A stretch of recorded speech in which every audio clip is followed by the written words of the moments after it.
Hello friends, welcome back in my another video of 11th class accountancy. आज की इस class में हम चैप्टर 2 को कवर करेंगे, जो कि है अकाउंटिंग टर्म्स। तो बेसिक अकाउंटिंग टर्म्स की नॉलेज बहुत इंपॉर्टेंट है अकाउंट्स को समझने के लिए, और ये चैप्टर बहुत ही इंपॉर्टेंट है एग्जामिनेशन पॉइंट ऑफ व्यू से भी। तो आइए शुरू करते हैं। सबसे पहला टर्म है बिजनेस ट्रांजेक्शन। बिजनेस ट्रांजेक्शन का क्या मतलब है? ट्रांजेक्शन जब भी मैं वर्ड बोलूँ तो इसका मतलब होता है एक्सचेंज, किसी भी चीज़ का एक्सचेंज होना, उसको कहते हैं हम लोग ट्रांजेक्शन। तो बिजनेस ट्रांजेक्शन का मतलब भी एक्सचेंज से है, लेकिन एक्सचेंज ऑफ गुड्स और सर्विसेज से। फाइनेंशियल ट्रांजेक्शन और economic event entered into between two parties. ऐसा कोई भी फाइनेंशियल ट्रांजेक्शन या कोई इकोनॉमिक इवेंट जो दो पार्टीज के बीच में एंटर होता है। लाइक अगर आप सपोज करें मार्केट जा रहे हैं, और मार्केट में अगर आपने कोई शर्ट या टी शर्ट परचेज करी है, तो उसके बदले आपको पेमेंट करनी पड़ेगी इन कैश। तो ये जो ट्रांजेक्शन हुई, इस ट्रांजेक्शन मतलब एक्सचेंज में क्या क्या चीजें हुई है? एक तो आपने वहां से दुकानदार से शर्ट खरीदा है, और उसके बदले आपने बदले में मतलब इन एक्सचेंज आपने उसको कैश दिया है। हेंस अगर आपने कोई भी ट्रांजेक्शन करी है इन कैश में, तो उसको कहते हैं हम फाइनेंशियल ट्रांजेक्शन, जो कि कैश के बदले होती है। तो कोई भी फाइनेंशियल ट्रांजेक्शन जो दो पार्टीज के बीच में एंटर हो, that is called business transaction. अब यहाँ पे ध्यान रखने वाली बात यह है कि अगर ट्रांजेक्शन में कैश ना हो तो फिर भी क्या बिजनेस ट्रांजेक्शन कहेंगे? इसके लिए हम देखते हैं कि अगर मैंने उधार में खरीदी होती यहाँ से टी शर्ट, तो भी क्या ये फाइनेंशियल ट्रांजेक्शन कहलाती? यस, तब भी ये फाइनेंशियल ट्रांजेक्शन कहलाती, क्योंकि यहाँ पे भी आपको पैसा पे करना ही पड़ेगा, हालांकि वो पेमेंट आपको इन फ्यूचर करनी है। तो कैश की इन्वॉल्वमेंट अभी भी है यहाँ पे। तो फाइनेंशियल ट्रांजेक्शन कहने का बेसिकली मतलब यही था कि यहाँ पे कैश की ट्रांजेक्शन होती है, वो कैश आप अभी इंस्टेंटली पे कर देते हैं, या फिर वो कैश की पेमेंट इन फ्यूचर होती है। तो कोई भी ट्रांजेक्शन जो फाइनेंशियल है वही बिजनेस ट्रांजेक्शन कहलाएगी। नॉन फाइनेंशियल ट्रांजेक्शन को बिजनेस ट्रांजेक्शन नहीं कहते। ये मैंने लास्ट क्लास में भी समझाया था।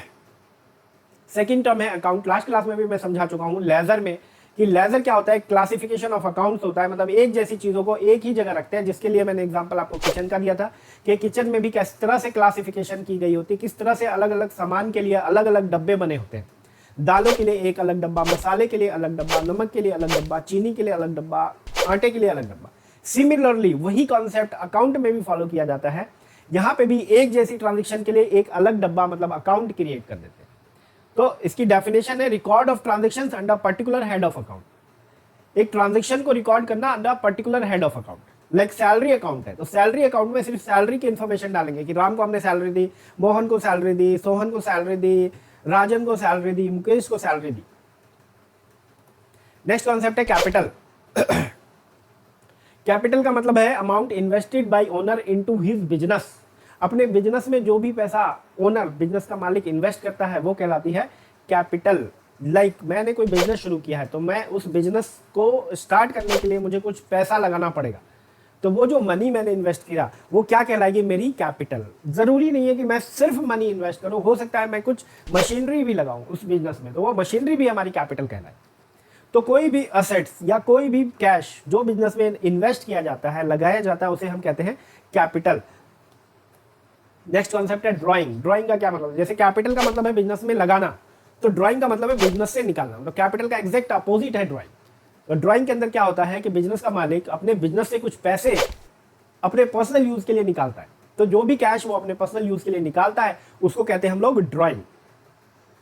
यहाँ पे याद रखने, ध्यान रखने वाली बात यह है कि जरूरी नहीं है कि वो अमाउंट जो भी विड्रॉल हुआ है, जो भी चीजें निकाली गई हैं, वो कैश में ही हो। वो गुड्स भी हो सकती है। गुड्स मतलब सामान जिसमें बिजनेस की डीलिंग हो, जिसमें बिजनेस का डील होता है। जैसे मान लो आपने कोई दुकान करी है, बनिया की दुकान, उसमें मान लो आपने कुरकुरे निकाले हैं अपने पर्सनल यूज के लिए, खाने के लिए, तो उस कुरकुरे के पैकेट को भी आप क्या कहोगे? ड्राइंग कहोगे, क्योंकि आपने अपने बिजनेस से निकाला है उसको पर्सनल कंजम्पशन के लिए। इसी तरह से कैश भी आपने पर्सनल कंजम्पशन के लिए निकाला है, इसलिए उसको ड्राइंग कहेंगे। लायबिलिटी। लायबिलिटी क्या है? लायबिलिटी वो पैसा है जो कि हमें पे करना है किसी और को। मतलब हमने एज अ बिजनेसमैन हमने पैसे ले रखे हैं कहीं से उधार, और हमें वो पैसा पे करना है किसी थर्ड पार्टी को, तो वो हमारे ऊपर लायबिलिटी कहलाएगी। जैसे मान लीजिए मैं किसी दुकान पे गया, मान लो KFC पे गया, और वहां से कुछ भी उधार में खरीदा, या मैंने अपने फ्रेंड से उधार लिया, तो वो पैसा मेरे ऊपर लायबिलिटी है, मतलब कर्ज है। कर्ज को अकाउंटिंग में लायबिलिटी कहते हैं। तो लायबिलिटी का मतलब है amount payable by business. Business जो भी पैसा पेबल है, जो बिजनेस के ऊपर कर्ज है, वो पैसा कहलाता है लायबिलिटी। नेक्स्ट है असेट। असेट का मतलब कोई भी प्रॉपर्टी जो मेरी हो, वो असेट कहलाएगी। तो asset are the properties owned by business. जो भी बिजनेस ने ओन कर रखी है, वो चीजें बिजनेस की असेट्स कहलाएगी, like building, like machinery, like cash हो गया, लाइक गुड्स हो गया। तो ये सारी चीजें असेट के अंदर आती है। नेक्स्ट कॉन्सेप्ट है टाइप ऑफ असेट्स, असेट्स के टाइप्स। तो असेट्स कई तरह के होते हैं। सबसे पहला है फिक्स असेट। फिक्स असेट को नॉन करंट असेट भी कहते हैं। तो ऐसा असेट जिसका benefit for more than one accounting period, more than one accounting period का मतलब है 12 महीने से ऊपर। अकाउंटिंग पीरियड जब भी मैं कहूं तो उसका मीनिंग है 12 मंथ। तो more than one accounting period का मतलब हो गया कि एक अकाउंटिंग पीरियड मतलब 1 साल से ऊपर तक बेनिफिट मिलता है। ऐसी असेट्स, ऐसी कोई भी असेट वो मेरी कहलाएगी फिक्स असेट। तो those assets which are held by an entity not with purpose to resale but are held as an investment, जिसको हमने एज ए इन्वेस्टमेंट रखा है ना कि रीसेल करने के लिए रखा है, वो मेरी कहलाएगी फिक्स असेट्स। एग्जांपल लैंड, मैंने लैंड खरीदी है ताकि मैं उसके ऊपर फैक्ट्री लगाऊंगा, तो वो लैंड मेरी फिक्स असेट हो जाएगी। लेकिन अगर मैं प्रॉपर्टी डीलर हूं, मैंने लैंड खरीदी है बेचने के लिए, तो यहाँ पे लैंड मेरी फिक्स असेट नहीं होगी। क्यों? क्योंकि यहाँ पे पर्पस क्या है, रीसेल कर रहा है। लेकिन अगर वहीं पे अगर मैंने लैंड खरीदी है फैक्ट्री डालने के लिए या ऑफिस डालने के लिए, तो वहां पे मेरा पर्पस रीसेल करना नहीं है। तो हेंस अगर पर्पस रीसेल करना नहीं हो, इन्वेस्टमेंट करना हो, तो वो लैंड हमारे लिए या कोई भी एसेट हमारे लिए वो हमारी फिक्स एसेट्स हो जाती है। लाइक मशीनरी खरीदी है मैंने ताकि मैं उसे फैक्ट्री में यूज करूंगा, बिल्डिंग खरीदे बनवाया है मैंने या खरीदा है, तो वो बिल्डिंग भी मेरी असेट हो जाएगी। मशीनरी खरीदी है, फर्नीचर खरीदा है, इस तरह की कोई भी चीज खरीदी है बिजनेस में इन्वेस्टमेंट पर्पस के लिए, नॉट फॉर रीसेल, तो वो मेरी फिक्स असेट्स हो जाएगी। फिक्स असेट्स भी फर्दर क्लासिफाइड किए गए हैं। तो फिक्स असेट्स को आगे 2 पार्ट्स में क्लासिफाई कर दिया गया है, एक है टेंजिबल, दूसरा इनटेंजिबल। तो सबसे पहले समझते हैं टेंजिबल क्या होती है। ऐसी कोई भी असेट जिसे आप देख सकते हो, आप छू सकते हो, वो टेंजिबल असेट हो जाती है। तो आप कहेंगे कि हर असेट देख सकते हैं, हर असेट छू सकते हैं, तो राइट, हर फिक्स असेट्स, जो भी फिक्स असेट्स आप देख सकते हो और जो भी फिक्स असेट आप छू सकते हो, उसे टेंजिबल असेट कहते हैं। तो फिर आपके माइंड में क्वेश्चन ये होगा कि क्या कुछ ऐसी भी असेट होती है जिसे छू नहीं सकते, जिसे देख नहीं सकते? बिल्कुल, वो मैं अभी आगे नेक्स्ट स्लाइड में आपको पढ़ाऊंगा। तो सबसे पहले टेंजिबल असेट आपको समझ में आ गया। इसका एग्जांपल है लैंड। लैंड को हम देख भी सकते हैं, छू भी सकते हैं। मशीनरी को हम देख भी सकते हैं, छू भी सकते हैं। बिल्डिंग, फर्नीचर, तो हर असेट जिसको देखा जा सकता है, जिसको टच किया जा सकता है, वो असेट कहलाती है हमारी टेंजिबल असेट। नेक्स्ट मैंने बताया कि कुछ असेट ऐसी भी होती है जिसको ना देखा जा सकता है ना छुआ जा सकता है। तो ऐसी कौन सी असेट होती है जिसे ना देखा जा सकता है ना छुआ जा सकता है, फिर भी वो एग्जिस्ट करती है? तो इसका एग्जांपल है पेटेंट्स। पेटेंट्स आपने सुना होगा कि कुछ कोई भी रेसिपी होती है, लाइक कोका कोला ने अपनी रेसिपी का पेटेंट करा रखा है। अब वैसी रेसिपी, मतलब कोका कोला हर कोई बना के तो बेच नहीं सकता है। अगर आपको कोका कोला अगर कॉपी करेंगे तो आप पे पेटेंट राइट लग जाएगा। ऐसा क्यों है? गवर्नमेंट से उन्होंने रजिस्ट्रेशन ले रखा होता है कि ये जो राइट है इस रेसिपी को बनाने का, वो कोका कोला के पास ही है। अगर इसको कोई कॉपी करता है तो कोका कोला उसके अगेंस्ट केस फाइल कर सकती है या उसके काम को बंद करवा सकती है। That is illegal. Like KFC है, तो KFC ने भी पेटेंट राइट ले रखा है अपने रेसिपी का। सिमिलरली गुडविल होता है। तो गुडविल भी एक ऐसी चीज है जिसे ना देख सकते हो ना छू सकते हो। पहले हम समझ लेते हैं what is the meaning of goodwill. Goodwill is a good name of business. Business का कुछ गुड नेम, बिजनेस की रेपुटेशन।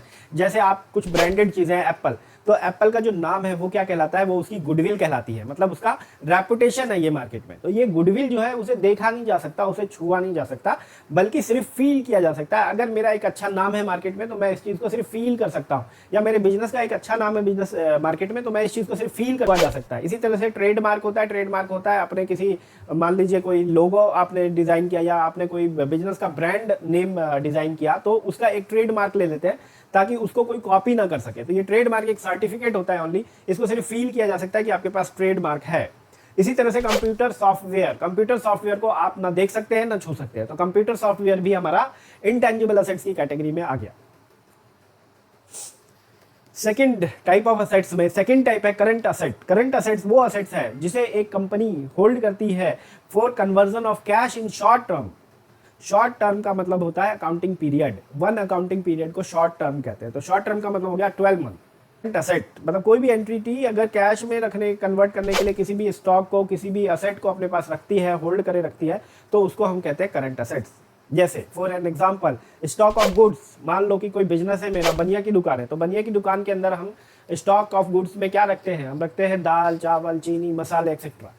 तो ये जो आइटम है इसको किस लिए रखा है हमने? इसे बिजनेस में इन्वेस्ट करने के लिए नहीं रखा है, इसको हमने कैश में कन्वर्ट करने के लिए रखा है ताकि इससे हम बेच के कैश ले आएंगे। तो ये क्या कहलाएगा हमारे लिए? करंट असेट का। इसी तरह से डेटर्स है। डेटर्स वो लोग होते हैं जिनसे पैसे लेने हैं मुझे, तो अगर मुझे किन्हीं लोगों से पैसे लेने हैं तो ये मेरी संपत्ति हो गई, मेरा हक हो गया, इसके ऊपर अधिकार हो गया, तो हैंस ये हमारी असेट हो गई। और क्योंकि डेटर्स जो 12 महीने के अंदर कैश में कन्वर्ट हो जाएंगे, तो उन डेटर्स को हम कहते हैं करंट असेट। मतलब किसी को भी आप गुड्स बेचोगे तो ऐसा तो है नहीं कि 12 महीने से ऊपर का टाइम पीरियड दे दोगे। इवन 12 महीना भी बहुत लंबा पीरियड है। हम देते हैं 10 दिन का पीरियड, 15 दिन का पीरियड, या 20 दिन का, या 45 दिन का, 60 दिन का। इससे ऊपर क्रेडिट अलाउ नहीं होता है। तो अगर आप कोई भी सामान बेचते हैं तो वो जो सामान के बदले पेमेंट है वो आपको मैक्सिमम टू मैक्सिमम 60 दिनों में मिल जाएगी। तो हेंस उसको हम कहेंगे डेटर्स, और डेटर्स हमारी करंट असेट्स है क्योंकि ये कैश में कन्वर्ट हो जाएगी विद इन शॉर्ट पीरियड।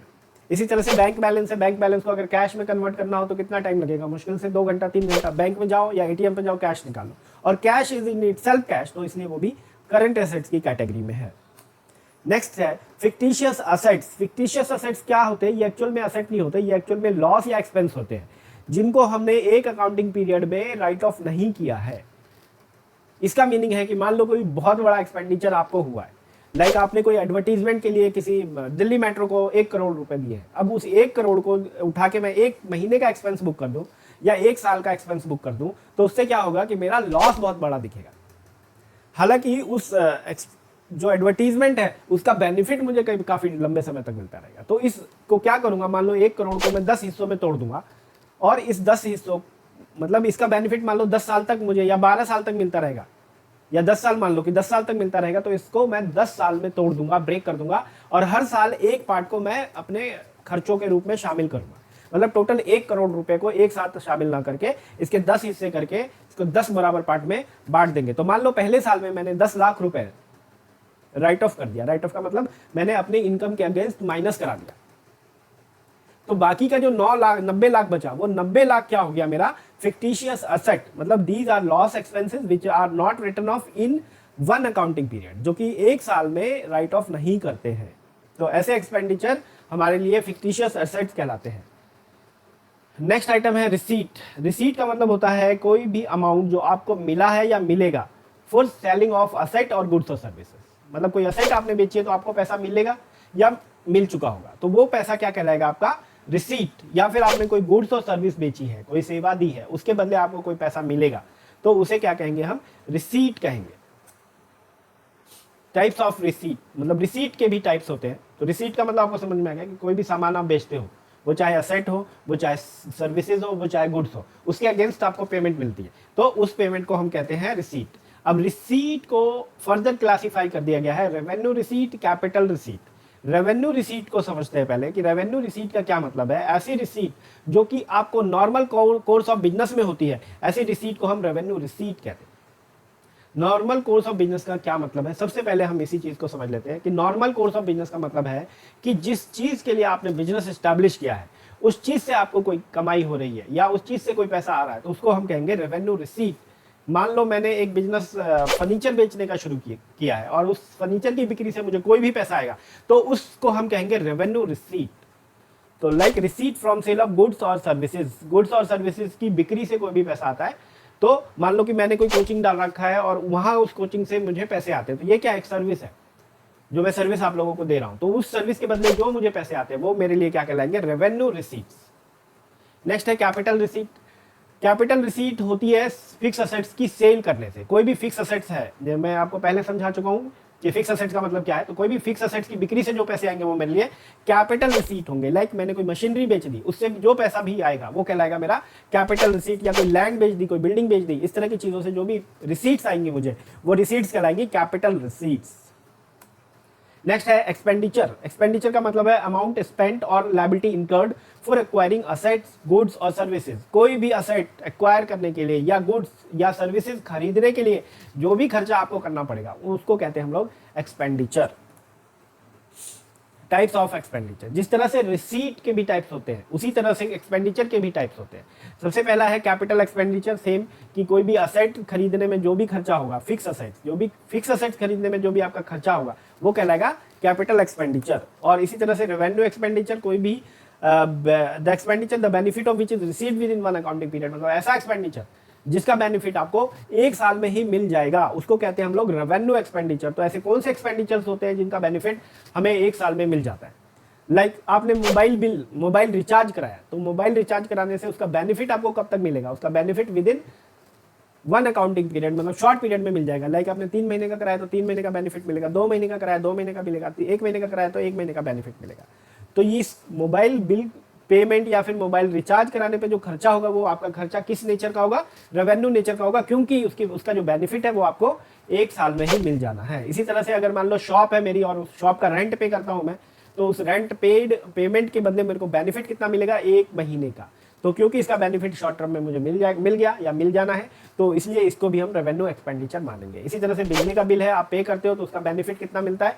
जितना भी आपकी कंजम्पशन होगी, मतलब बिजली का बिल ऐसा तो है नहीं कि 1 साल 2 साल 3 साल के लिए इकट्ठा पे कर देते हो, आप हर महीने पे करते हो, तो उसका बेनिफिट 1 महीने के लिए मिला है आपको। तो हेल्थ इलेक्ट्रिसिटी एक्सपेंस भी आपकी रेवेन्यू एक्सपेंडिचर होती है। इसी तरह से सैलरी आपने पे करी है स्टाफ को, तो वो काम जितने महीने की सैलरी आप पे करोगे उतने महीने ही काम करेंगे। एक बार में 1 महीने की सैलरी पे की जाती है, तो उसका बेनिफिट भी सैलरी पे करने का आपको 1 महीने में मिल जाएगा, हेंस 1 महीना शॉर्ट टर्म।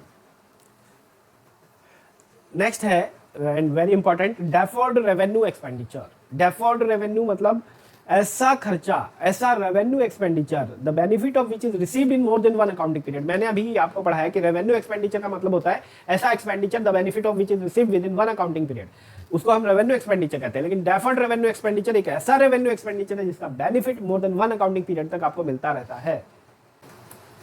नेक्स्ट है income, profit earn during an accounting period. एक अकाउंटिंग पीरियड में मतलब 12 महीने में जो भी आपको प्रॉफिट होता है वो आपकी इनकम कहलाती है। दूसरा है प्रॉफिट। प्रॉफिट का मतलब होता है income earn by business from its operating activities. इसकी ऑपरेटिंग एक्टिविटी से, बिजनेस की ऑपरेटिंग एक्टिविटी से जो भी इनकम होती है उसे प्रॉफिट कहते हैं।